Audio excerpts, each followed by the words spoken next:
Hello বন্ধুরা, কেমন আছো? আশা করি সকলেই ভালো আছো। আমি তোমাদের প্রিয় আপু আবারও চলে আসলাম নতুন একটি গল্প নিয়ে। গল্পটি শেষ পর্যন্ত শুনলে তোমাদের দাঁড়িয়ে যাবে। আমি আরমান, থাকি ঢাকার মহাখালীতে। আমার জীবনে ঘটে যাওয়া সম্পূর্ণ সত্যি কাহিনী আজ আপনাদের সামনে তুলে ধরছি। এখানে এক ফোঁটাও মিথ্যে নেই, সম্পূর্ণ ঘটনা বলবো।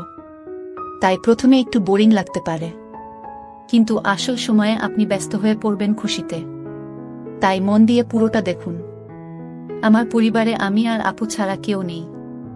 কেউ নেই বলতে আমাদের বাবা আছে, কিন্তু মা মারা গেছে আমার 11 বছর বয়সে। মা মারা যাবার পর বাবা আবার বিয়ে করেন। রাজশাহী শহর থেকে অনেক দূরে একটা গ্রামে আমাদের বাসা ছিল। বাবার বিয়ে আমাদের ভালো লাগেনি, তাই তখনই আপু আমায় নিয়ে ঢাকা চলে আসে। আপু একটি প্রাইভেট হাসপাতালে একজন ডক্টর। ডক্টর বলে আমরা বেশ ভালোভাবে থাকি।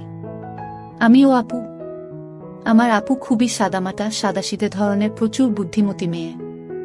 ও বলতে ভুলেই গেছি, আমার বয়স 22 আর আপুর 29। আপু আমায় মা বাবার আদর দিয়ে বড় করেছে, সবসময় আগলে রেখেছে। তো ঘটনার সূত্রপাত হয়েছে খুবই নাটকীয়ভাবে। আমি ইন্টার শেষ করে বর্তমানে মেডিকেল বিএসসি করছি। আপুর যোগাযোগ থাকায় আপুর হাসপাতালেই সুযোগ পেয়েছি আমি। আপুর সাথে গাইনি ও প্রসূতি ওয়ার্ডে আমি ইন্টার্নি করছি। আমি সেখানে একমাত্র ছেলে। আপুর জন্য হয়েছে এসব আর কি। আপুর চোখের সামনে রাখতে পেরে আপু খুব খুশি। আপু আমায় খুব আগলে রাখে, কখনো দূরে যেতে দেয় না, ঘোরাঘুরি তেমন করতে দেয় না। একটা সময় মনে হতো আপুকে ফেলে যাই, কোথাও একা ছাড়ে না, কিন্তু আপু আমায় সব ভুলিয়ে দেয় তার আদরে। সারাদিন শেষে এসে বাসায় এসে যখন মনে পড়ে আপু ছাড়া আমার আর কেউ নেই, তখন আপুকে ছাড়া কিছুই ভাবতে পারি না জীবনে। আমার আপু সাধারণ পোশাকি মেয়ে, বাংলাদেশি মেয়ে হিসেবে থ্রিপিচুই পরে। মাঝে মাঝে সালোয়ার বাদ দিয়ে টাইস পরলেও ওড়না ছাড়া কখনো থাকে না। চশমা পরে আপু। অনেকে দেখলে সাবরিনার কথা মনে পড়ে যাবে তাদের। তবে আপুর চেহারায় সুইটনেস বেশি, যে কেউ দেখলে পাগল হতে বাধ্য। আপু বেশি টাইট ড্রেস না পরলেও তাকে সুন্দর লাগে প্রচণ্ড। তো ঘটনা খুব ধীর স্বভাবের ঘটে আমার জীবনে। কথায় আছে ভালো জিনিস দেরিতেই আসে। আমি সায়েন্স স্টুডেন্ট হওয়ায় শারীরিক সব সম্পর্কে জানা স্বাভাবিক, তার উপর মেডিকেল পড়ছি। তো একদিন হঠাৎ একটা ইমার্জেন্সি কেস এলো। একজন 19 বছর বয়সী মেয়ে জরায়ুর সমস্যায় ব্যথা নিয়ে এসেছে। তাকে এনে তাড়াহুড়ো করছে সবাই। সেদিন আবার নার্স ডাক্তার কম ছিল। তো আমাকে নিয়েই ওটিতে আপু ঢুকে গেল। সাথে আরও 2জন নার্স ছিল। আমরা সব ড্রেস পরে রেডি হয়ে ওটিতে যাই। আপু ঢোকার সময় বলল, আজ অনেক কিছু শেখার আছে, মনোযোগ দিয়ে খেয়াল করবি। যেই দেখি মেয়েটাকে শোয়ানো, খুব কান্না করছে। 2জন নার্স ওটি রেডি করছে। আমরা ঢুকতে আপু আগে মেয়েটার সামনে কপালে ছুঁয়ে দেখল। তারপর আমাকে বলল, ডক্টর আরমান, চেক হার পালস। আমি চেক করলাম, অনেক বেড়ে গেছে। সাধারণত এমন অবস্থায় অজ্ঞান করতে হয়। আপু গিভ হার এনেস্থিসিয়া। আমি এনেস্থিসিয়া রেডি করে হাতে দিতেই যাচ্ছি। এমন সময় আপু ধমক দিয়ে বলল, কি করছো এসব ডক্টর? পালস রেট বেড়ে গেলে হাতে দেওয়া যাবে না। Do it on her hip. আমি হা করে তাকিয়ে আছি আপুর দিকে। মেয়ে মানুষ, আমি কি করে দিব ভাবছি। তখন আপু আবার বলল, হারি আপ। আমি মেয়েটার দিকে তাকাতে মেয়েটা করুণ চেহারা নিয়ে আমায় দেখছে, যেন যা করি তাড়াতাড়ি করি। আপু আমায় তারপর দাঁড়িয়ে থাকতে দেখে একজন নার্সকে বলল এনেস্থিসিয়া দিতে।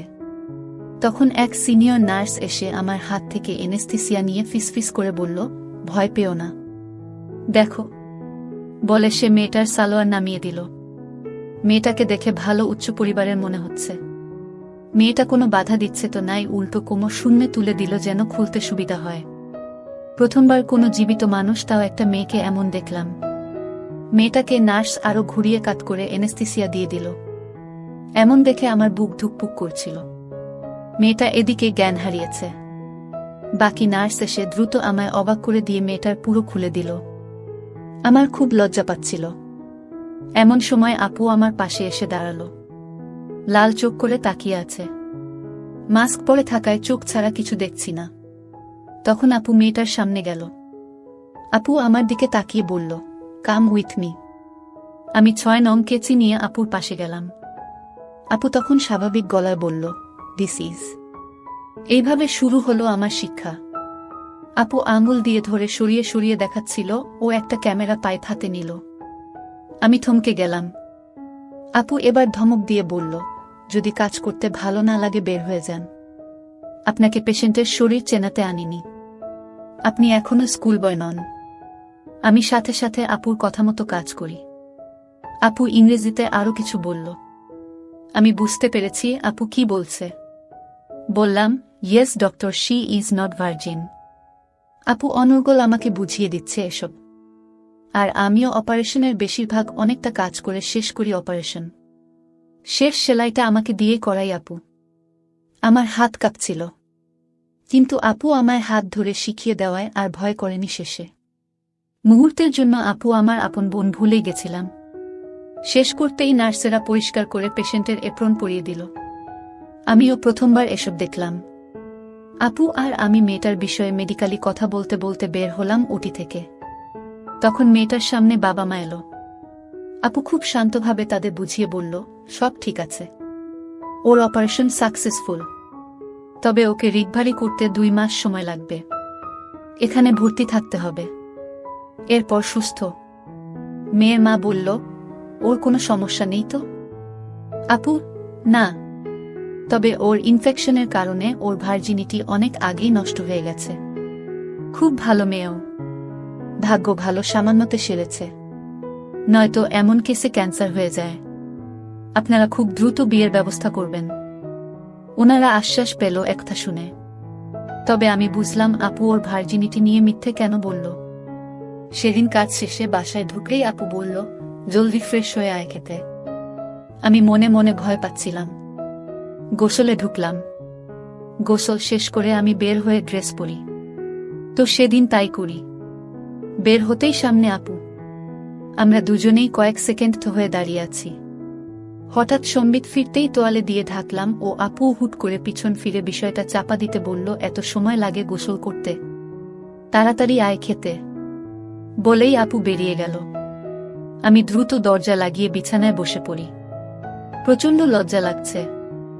আপুর সামনে এ অবস্থায় আমার বহিঃপ্রকাশ খুবই লজ্জাকর। আবার আপুর ডাক ডাইনিং রুম থেকে। আমি দ্রুত প্যান্ট শার্ট পরে নিচে নামলাম। আপু টেবিলে খাবার লাগিয়ে বসে আছে। আমি চেয়ারে বসলাম। লজ্জায় আপুর দিকে তাকাতে পারছি না। কিন্তু আমার আপু প্রচণ্ড বুদ্ধিমতী, তা আবার প্রকাশ করল। এই বিষয়টা ভোলাতে বলল, ওটিতে এমন খামখেয়ালি হলে সমস্যা হবে। এমন করলে চলবে না।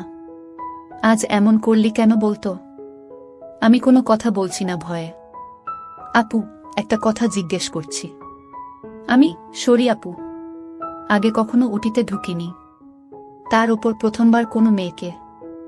বলেই চুপ করে গেলাম। আপু কিচ্ছুক্ষণ চুপ থেকে বলল, শোনো, আমার দিকে তাকা। আমি তাকালে আপু খুবই স্নেহময় হয়ে বলল, শোনো, পেশেন্ট কখনো ছেলে বা মেয়ে হয় না। যখন তুই ডাক্তার তখন তোর সামনে জাস্ট একটা বড়ি। তখন তা তোর উপর ভরসা করা একটা বড়ি। তুই অন্য কিছু না ভেবে কাজে মন দে। আরও অনেক কিছু আপু বুঝিয়ে দিল। সব কথা শেষে বলল, কোনো প্রশ্ন আছে? আমি, যদি কিছু মনে না করো তাহলে একটা কথা বলি। আপু, বল। আমি মেয়েটার বাবা মাকে মিথ্যে কেন বললে আপু? আপু মুচকি হেসে বলল, মেয়েটা প্রচণ্ড ভয়ে ছিল। এমনিতেই জরায়ুর মতো বড় সমস্যা, তার উপর যদি এই সত্যিটা সামনে আসতো তাহলে খুব খারাপ হতো ওর জীবনে। একটা মেয়ের কাছে ইজ্জত সবচেয়ে জরুরি, আর ইজ্জত হারালে জীবন থাকার মানে নেই। সমাজে অবহেলিত, বাবা মার অসম্মান, বিয়ে না হওয়া, আরও কত সমস্যা। কিন্তু এখন বিষয়টাকে অসুস্থতাজনিত করে দিয়েছি বলে ওর ভবিষ্যৎ আর ঝুঁকিতে পড়বে না। বুঝেছিস? আমি, জি আপু। আপু কয়েক মুহূর্ত তাকিয়ে রইল আমার দিকে। এরপর কয়েকদিন আমার মনে হলো আপুর মনটা খারাপ। প্রায়ই আমার দিকে তাকায় ও মনটা ভারী করে ফেলে। একবার আমি বললাম, আপু, কি হয়েছে? তোমার মন খারাপ কেন? আমার কোনো কাজে তুমি বিরক্ত? আমি আর ভুল করব না আপু, প্লিজ আপু। আপু কথা না বলে আমায় অবাক করে হঠাৎই জড়িয়ে ধরল তার বুকে। আগে কোনোদিন আপু আমায় এমনটা করেনি। এই প্রথম এমনটা হওয়ায় যেমন অবাক ঠিক তেমনি মনে হলো পৃথিবীর সবচেয়ে শান্তির জায়গা পেয়েছি। দেখি আপু ঘন ঘন নিঃশ্বাস নিচ্ছে। হঠাৎ তখনই সেই মেয়েটার ড্রেসিং করাতে এলো। আমাদের এই বিষয়টা অবশ্য কেউ দেখেনি, আর দেখলেও সমস্যা হতো না, কারণ সবাই জানে আমরা ভাই বোন। ভাই বোন জড়িয়ে ধরা স্বাভাবিক। কিন্তু আমি চমক থেকে সরতে পারছি না। আমরা ওটি রুমে যেতেই আপু বলল, ডক্টর আরমান, আজ আপনি ড্রেসিং করবেন। Prepare for dressing. আমি আপুকে আর কষ্ট দিতে চাই না বলে মন ঠান্ডা করে রেডি হয়ে শুরু করলাম। একদম প্রফেশনালি মেয়েটার সামনে গেলাম। মেয়েটা আপুর দিকে তাকালো। আপু বলল, he is a doctor, no problem. ডাক্তারের কাছে লুকানোর কিছু নেই। আপুর মন মতো কাজ করলাম ও একটা ভুলও করলাম না। সব শেষে মেয়েটা আপুকে বলল, ডক্টর, আপনার সাথে একটা গোপনীয় কথা ছিল। আপু, আমি জানি কি বলবে। রোগের কারণে বিষয়টা চাপা দেয়া গেছে। এমন অনৈতিক কাজ আর করো না। আর প্রোটেকশন ব্যবহার খুবই জরুরি। মেয়েটা আপুর হাত ধরে ধন্যবাদ জানালো। এরপর দিন মেয়েটার ড্রেসিং আমিই করিয়েছি। হঠাৎ মেয়েটার নজর খেয়াল করলাম সে আমায় দেখছে। আমি আপুকে বললাম, আমি আর মেয়েটার ড্রেসিং করতে চাই না। আপু, কেন? আমি এমনি। আপু শুনে খানিক বিরক্ত হয়ে আমার দিকে তাকিয়ে মুচকি হেসে বলল, আচ্ছা, আমি দেখছি। পরদিন থেকে আর মেয়েটার ড্রেসিং আমি করিনি। সাধারণত আমার ডিউটি ক্লাস সকাল 10টা থেকে। আপু আমার আগেই 8টায় যায়। তো হঠাৎ একদিন সকালে আমি হাসপাতালে গিয়ে আপুকে দেখে চমকে যাই। কারণ আপু আজ এক ভিন্ন নারী হয়ে আমার সামনে প্রকাশিত। আপু টাইট ফিটিং একটা সাদা 3 পিচ পরা, যার কামিজ আপুর সচরাচর পরা কামিজ থেকে অনেক টাইট, আর সাথে সাদা টাইট টাইস পরেছে। আপুকে দেখে কখনোই আমি খারাপ কিছু মনে আনিনি বা আসেওনি। কিন্তু হঠাৎ আপুকে এই লুকে দেখে বুকে অজানা এক তীব্র কৌতূহল হতে লাগল। কেন জানি না, শুধু আপুর দিকেই চোখ চলে যাচ্ছে আমার। আশেপাশে সবাই আপুকে নজরে চেখে চলেছে। পুরুষদের সামনে থাকার সময় আপুর ঝুঁকে আসার সময় বুকের দিকে তীক্ষ্ণ দৃষ্টি নিয়ে তাকায়।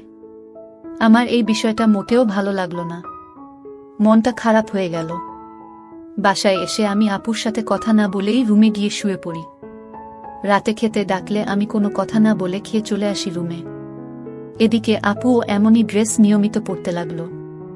আপুর প্রতি কারো খারাপ নজর আমায় কেমন একটা রাগী করে তোলে। জ্বলন হয় বুকে। এমন চলতে চলতে হঠাৎ একদিন দেখি আপু আমায় আরো অবাক করে দিল। আপু এত টাইট কামিজ ও টাইস পরেছে যে বিগত কয়দিন তা কিছুই ছিল না। আমার বুকে অজানা এক ভালো লাগা কাজ করছিল। বারবার আপুর দিকে চোখ যাচ্ছিল। আমি কয়েকবার মনকে বোঝাতে চেয়েছি যে আমার বোনকে এভাবে দেখা যাবে না, কিন্তু চোখ সরে না। কিন্তু অন্যরা এমন নজর দেয় আমার বুক ফেটে যায়। তাই আমি খুব কষ্ট পাই। তো সেদিন বাসায় আসার পর আমি খেয়ে রুমে চলে যাই। কিছুক্ষণ পর দরজায় নক করল। আমি দরজা খুলতেই আপু। আমি মাথা নিচু করে আছি। আপুকে রে, কি হয়েছে তো? আমি কোনো কথা বললাম না।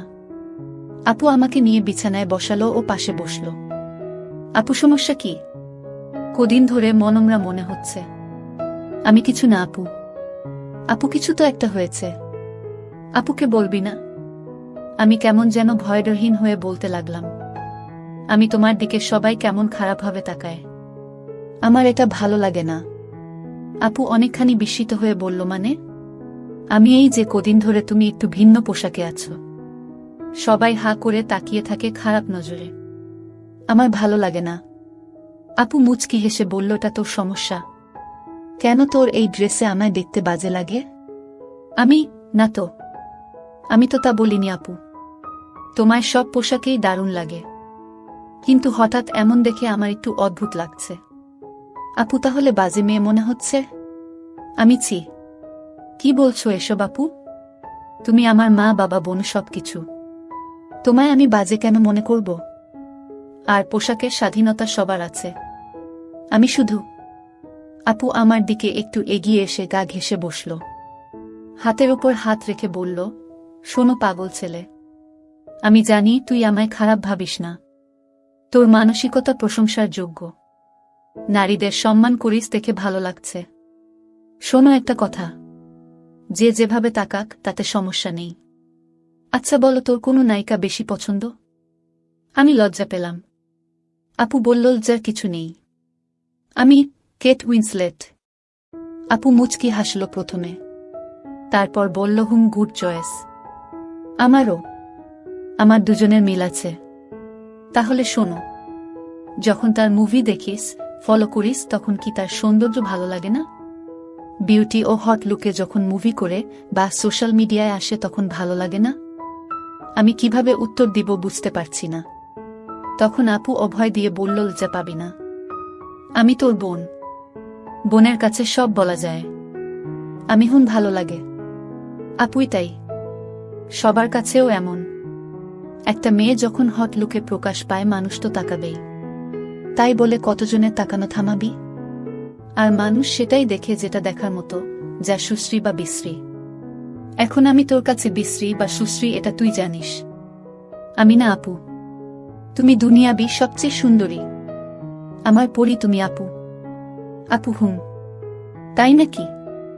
এবার খুশি? আমি খুব খুশি। আপু তাহলে আপুকে একটা মিষ্টি হাঁক দে। বলল, তুই কখনো রাগ করে মনমরা হয়ে থাকবি না। আমার ভালো লাগে না। তুই আমার জীবনে সবকিছু। তোর জন্যই আমি এত কিছু করছি। তোর কোনো সমস্যা হলে কিছু লাগলে আমায় বলবি, আমি সব পূরণ করব। আমি বুঝলাম আপু আমায় খুব ভালোবাসে। ইদানিং আমায় বকেও না, খুব আদর করে। আর এই আলাপচারিতায় আমি আপুর অনেকখানি কাছে চলে এসেছি। এদিকে আমার মনে এক অনাকাঙ্ক্ষিত ইচ্ছে জেগে উঠল। বুঝলাম না কেন। আপু এখন ঘুমা, কাল একটা অপারেশন আছে। আমি আচ্ছা। আপু চলে যাচ্ছে। দরজায় গিয়ে হঠাৎই আপু ফিরে চেয়ে মুখে একরাশ হাসি নিয়ে বলল, আমার ভেজা বেড়ালটা এখনো খুবই কিউট। বলেই আপু চলে গেল। আমি বুঝলাম না ভেজা বেড়াল কেন বলল।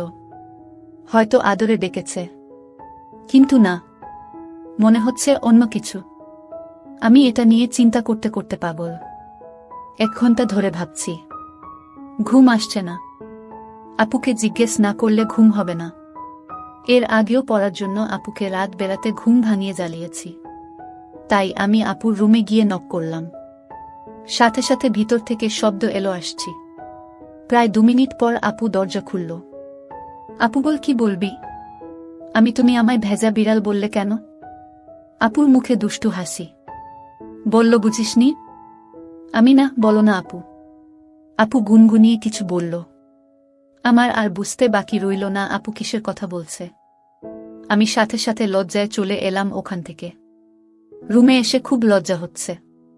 হঠাৎই মনে পড়ল আপুর কথা। আপু এমন দরজার ওপারে মাথা বের করে কথা বলল কেন, এটা ভাবতে লাগলাম। খেয়াল হলো আপু হাত বের করে দিয়েছিল। আপু তো সবসময় হাতাওয়ালা কামিজ পরে। আপুর হাত তো খোলা ছিল। তার মানে আপু। বিষয়টা মাথায় আসতেই খুব উত্তেজিত হয়ে গেলাম। চোখের সামনে আপুর লুকায়িত একটা কিছু ভাসতে লাগলো। আবার নিজেকে খারাপ মনে হলো, কি ভাবছি এসব নিজের বোনকে নিয়ে। সারাটা রাত ঘুমাতে পারছি না। হঠাৎ অনলাইনে ঘাটলাম বোনকে নিয়ে এসব চিন্তা আসছে কেন এমন ভেবে। মনে মনে আপুর প্রতি একটা পবিত্র ভালোবাসার আগ্রহ জন্মেছে। কি করব বুঝতে পারছি না। নানান চিন্তা করতে করতে ঘুমিয়ে গেলাম।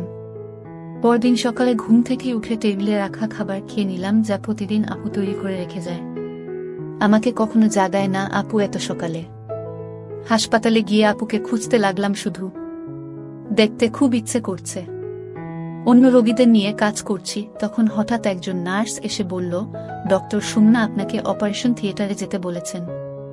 আমি অপারেশন গাউন পিপি পরে চলে গেলাম। দেখি আপু ও অন্যান্য নার্স।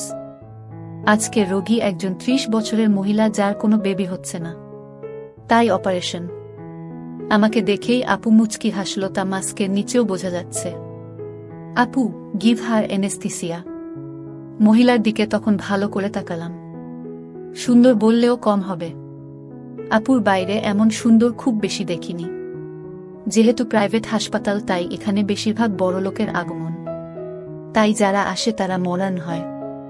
তাকে ঘুরিয়ে অ্যানেস্থেসিয়া দিলাম, কিন্তু ঠিক মতো দেওয়া হলো না। আপু তবুও আজ কিছু বলল না।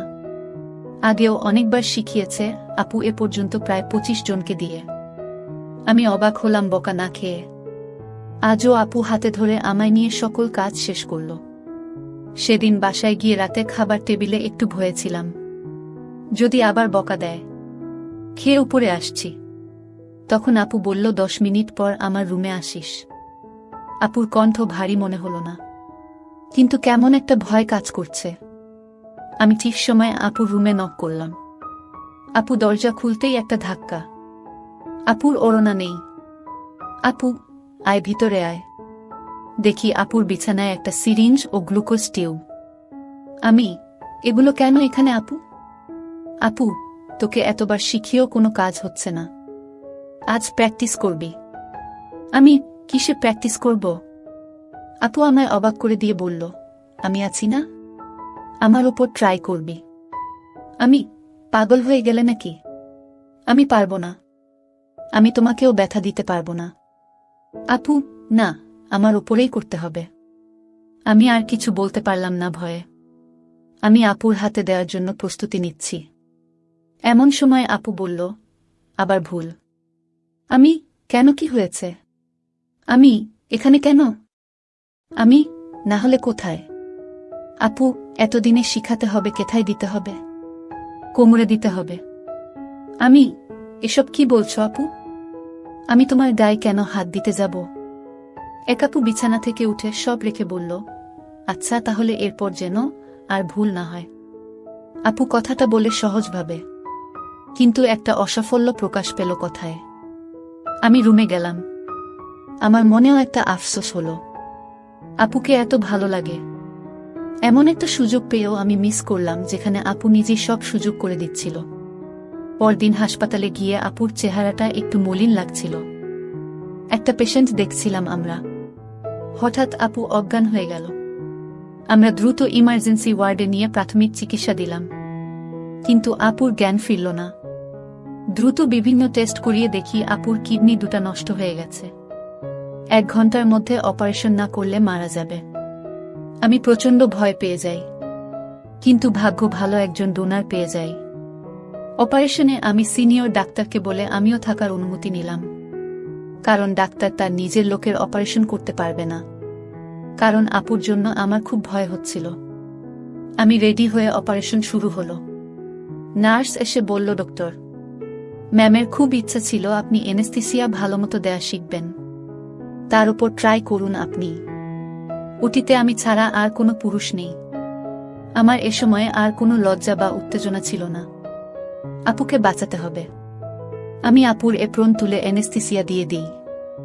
আপুর কিডনি দুটো বের করা হলো। কিডনি বের করার পর ডোনারের জন্য অপেক্ষা করছি। এমন সময় নার্স বলল, ডোনার পালিয়ে গেছে। সাথে সাথে মাথা নষ্ট হয়ে গেল। কি করব বুঝতে পারছি না। ডক্টর রূপা বলল, আর মাত্র 40 মিনিটের মধ্যে অপারেশন না হলে বাঁচানো সম্ভব না। আমি এক মুহূর্ত দেরি না করে বললাম, আমার রক্তের গ্রুপ 1 আপুর সাথে, আমি কিডনি দিব। ডক্টর রূপা, তোমার এই বয়সে এটা বড় ডিসিশন, ভেবে দেখো। তোমার আপু জানলে আফসোস করবে এটা নিয়ে। তোমার বাবা হওয়ার চান্স 1% থাকবে। আমি আর কোনো ভাবাভাবি নেই।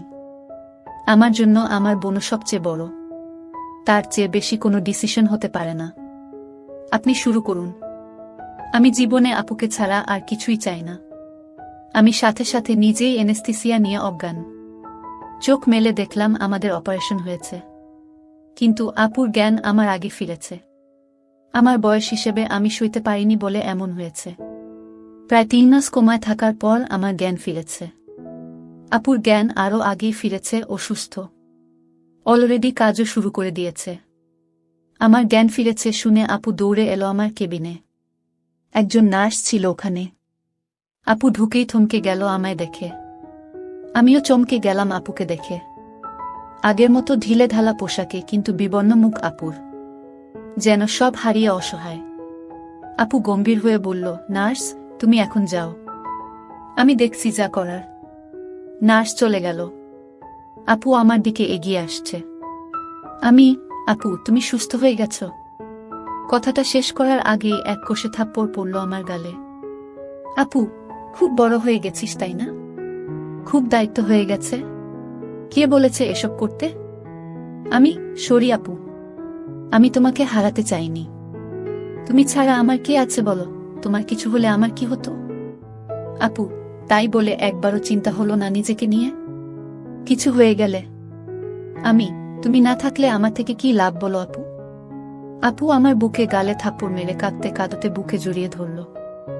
আমি বসা ছিলাম বিছানায় আর আপু দাঁড়ানো। শুধু ভাই বোনের মমতাময় ভালোবাসা ছিল। আমি আপুর চোখের পানি মুছে দিলাম।